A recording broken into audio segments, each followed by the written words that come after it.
नमस्कार दोस्तों। आज हम समय के पहिए को 5000 साल पीछे घुमाने जा रहे हैं। एक ऐसे युग में जहां अधर्म का अंधकार इतना गहरा था कि लगने लगा था कि अब सूरज कभी नहीं उगेगा। आज हम बात करेंगे उस पावन भूमि की जहां स्वयं ईश्वर को बेड़ियों के बीच जन्म लेना पड़ा।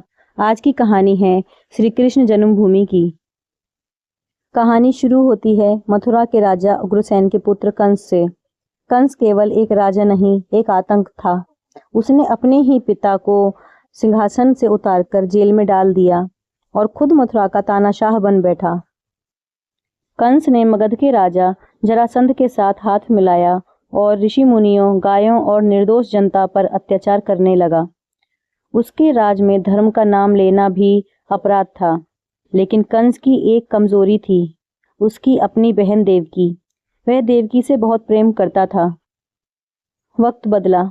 देवकी का विवाह यदुवंशी राजकुमार वासुदेव से हुआ। कंस खुद रथ चलाकर अपनी बहन को विदा करने जा रहा था। चारों तरफ खुशियां थीं, लेकिन तभी अचानक आसमान काले बादलों से घिर गया। एक भारी और गूंजती हुई आकाशवाणी हुई। ओ मूर्ख कंस, जिसे तू इतने प्रेम से विदा कर रहा है, उसी देवकी की 8वीं संतान तेरा वध करेगी। इतना सुनते ही कंस का प्रेम क्रोध की अग्नि में बदल गया। उसने अपनी ही बहन के बाल पकड़े और तलवार निकाल ली। वह उसे वहीं मार देना चाहता था, लेकिन वासुदेव ने बीच में आकर वचन दिया, कंस, देवकी को छोड़ दो। इसकी जो भी संतान होगी मैं उसे स्वयं तुम्हें सौंप दूंगा। कंस ने देवकी और वासुदेव को मथुरा की एक अंधेरी कालकोठरी में डाल दिया। पैरों में बेड़ियां, हाथों में हथकड़ियां और पहरे पर खड़े सैकड़ों सैनिक। एक एक करके देवकी ने 6 पुत्रों को जन्म दिया।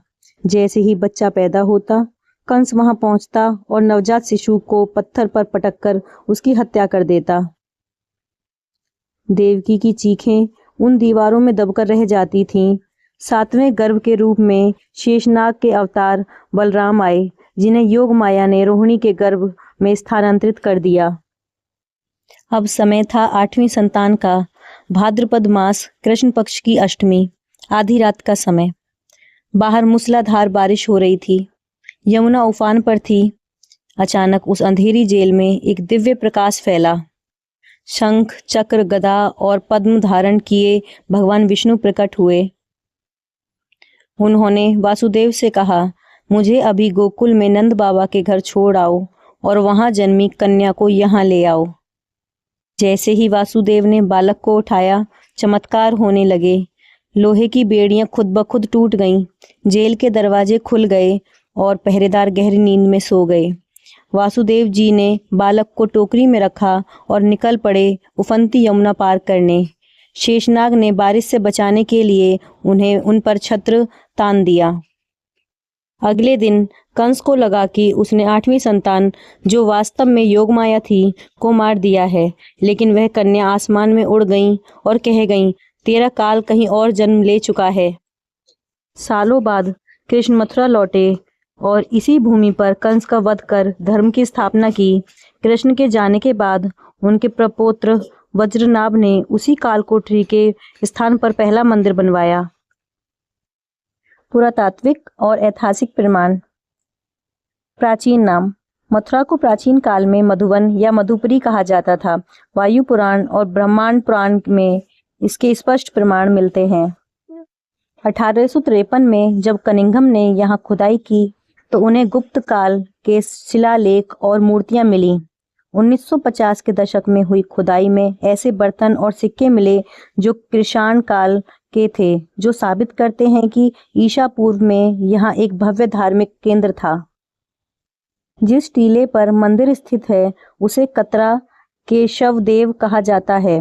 कतरा शब्द का अर्थ है बाजार या क्षेत्र, लेकिन प्राचीन काल में यह एक विशाल बौद्ध और हिंदू परिसर था। विदेशी यात्रियों का वर्णन।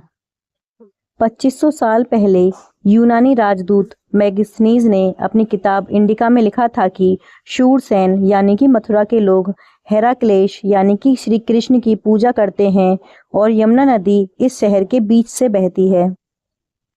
4वीं शताब्दी में आए चीनी यात्री त्वयान ने लिखा था कि मथुरा में धर्म अपनी चरम सीमा पर था और यहाँ के मंदिर सोने चांदी से जड़े हुए थे। 11वीं सदी के मुस्लिम लेखक अल बरूनी ने मथुरा के मंदिरों की सुंदरता को मानव कल्पना से परे बताया था। विनाश और विध्वंस का विस्तृत कालक्रम। महमूद गजनवी 1017 ईस्वी। उसने मंदिर को केवल लूटा नहीं बल्कि 20 दिनों तक शहर में आग लगवाई। उसने मंदिर की मूर्तियों को तोड़कर अपने शहर गजनी की मस्जिदों की सीढ़ियों में लगवाया। फिर राजा वीर सिंह बुंदेला ने इसे भव्य बनाया, जिसे औरंगजेब ने 1670 में फिर से ध्वस्त कर दिया और वहां एक ढांचा खड़ा कर दिया। सिकंदर लोदी 15वीं सदी। लोदी ने मथुरा की मूर्तियों को कसाईयों को दे दिया था ताकि वे उनसे मांस तोल सकें। यह इतिहास का सबसे काला अध्याय था। औरंगजेब का फरमान 1670 ईस्वी। औरंगजेब ने अब्दुल नबी खान को मथुरा का गवर्नर बनाया। उसने केशव देव मंदिर को तोड़कर उसके पत्थरों से ईदगाह बनाई। कहा जाता है कि मंदिर की ऊंचाई इतनी थी कि औरंगजेब को आगरा के किले से इसकी रोशनी दिखाई देती थी जो उसे चुभती थी। आधुनिक संघर्ष और 13.37 एकड़ की जमीन। जमीन का मालिकाना हक। 1815 में ईस्ट इंडिया कंपनी ने इस पूरी 13.37 एकड़ जमीन की नीलामी की थी, जिसे बनारस के राजा पटनी मल ने खरीदा था। बिड़ला और मालवीय जी का प्रयास।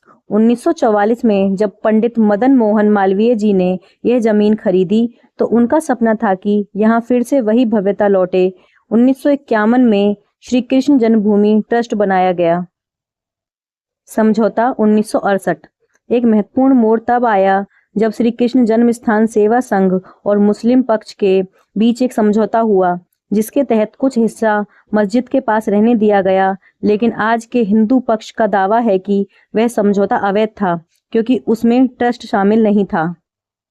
आध्यात्मिक अनुभव। क्या देखें?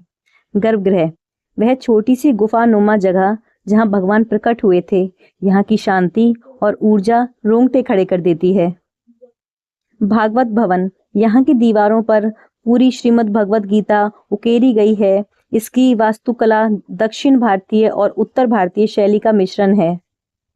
केशव देव मंदिर, मुख्य परिसर के पीछे स्थित प्राचीन मंदिर। पोतड़ा कुंड, वह पवित्र सरोवर जहाँ देवकी ने बाल कृष्ण के वस्त्र धोए थे। आज भी मथुरा की उस जेल में खड़े होकर जब कोई भक्त राधे राधे चिल्लाता है तो इतिहास की वो दीवारें गूंज उठती हैं। आज भी वहां का कन-कन उस संघर्ष की गवाही देता है जो धर्म और अधर्म के बीच लड़ा गया। दोस्तों, यह थी उस पवित्र स्थान की कहानी जिसने दुनिया को सिखाया कि अंधेरा चाहे कितना भी घना हो, उजाला एक न एक दिन जरूर होता है। अगर आपको यह कहानी पसंद आई तो इस वीडियो को शेयर करें ताकि हर भारतीय अपनी जड़ों और इतिहास को जान सके। कमेंट में जय श्री कृष्ण जरूर लिखें। मिलते हैं अगली वीडियो में।